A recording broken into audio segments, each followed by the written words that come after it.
మాజీ ప్రధాని ఇమ్రాన్ ఖాన్ దంపతులకు 17 ఏళ్లు జైలు శిక్ష.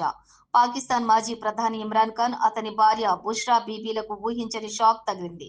తోషఖానా 2 అవినీతి కేసులో ఫెడరల్ ఇన్వెస్టిగేషన్ ఏజెన్సీ ప్రత్యేక కోర్టు ఇమ్రాన్ ఖాన్ దంపతులకు 17 ఏళ్లు జైలు శిక్ష విధిస్తూ శనివారం తీర్పునిచ్చింది. ప్రస్తుతం ఇమ్రాన్ ఖాన్ ఉన్న రావల్పిండిలోని అడియాలా జైలులోని విచారణ జరిపిన న్యాయస్థానం ఈ తీర్పులు వెలువరించడం గమనార్హం. 2021 మే నెలలో సౌదీలో ఇమ్రాన్ పర్యటించారు. 2021 మే నెలలో సౌదీ అరేబియా పర్యటించిన సందర్భంగా యువరాజు ఇమ్రాన్ ఖాన్ దంపతులకు ఖరీదైన బల్లరి నగల సెట్ ను బహుమతిగా అందజేశారు.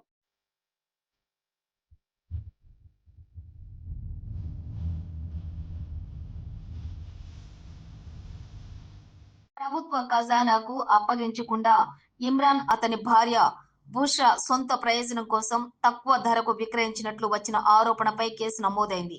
ఈ కేసును విచారించిన ప్రత్యేక కోర్టు న్యాయమూర్తి షారుఖ్ అర్జమంద్ ఈ సంచలన తీర్పు ప్రకటించారు.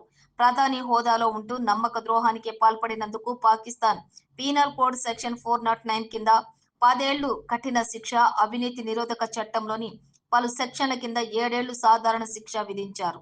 అంతేకాదు, దంపతులకు చెరో 16.4 మిలియన్ల జరిమానా కూడా విధించారు. ఈ తీర్పుతో ఇమ్రాన్ ఖాన్ మరో 10 ఏళ్ల వరకు ఎన్నికల్లో పోటీ చేసే అవకాశం లేకుండా పోయింది. ఈ తీర్పును హైకోర్టులో సవాలు చేస్తామని ఇమ్రాన్ ఖాన్ తరపు న్యాయవాది తెలిపారు.